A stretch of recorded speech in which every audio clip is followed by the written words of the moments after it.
If you look up a stock on just about any platform, you'll notice a line item called yield, which has absolutely nothing to do with the sign.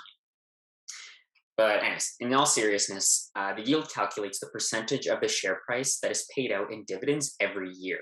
So in other words, the yield, or a percentage, is the dividend, or the expected dividend for the year, divided by the share price times 100.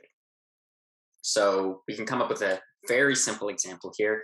If you have a company where its share price is, let's keep it super simple, $100, and we're expecting the dividends received throughout the year to equal $4 per share, well, then the yield is just 4%.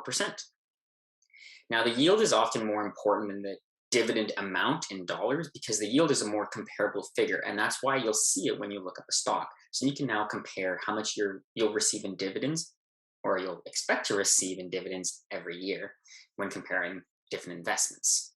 Here's a small note. Personally, I consider yield above 5% pretty high. So there better be a good reason why the company can afford to pay out that 5% every year. So maybe they're a royalty company or a rental property or a large bank where they just get a lot of money and then they can't really grow their business much more, or they're not very capital intensive. So they give a lot back to shareholders, and they've historically done this for a very long time. I can even go a step further. And personally, I consider anything above 10% a major red flag.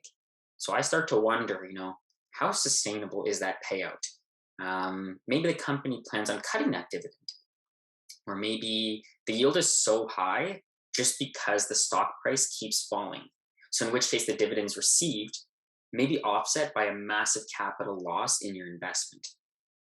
That's all for now, but be sure to check out some other videos to learn more about dividends.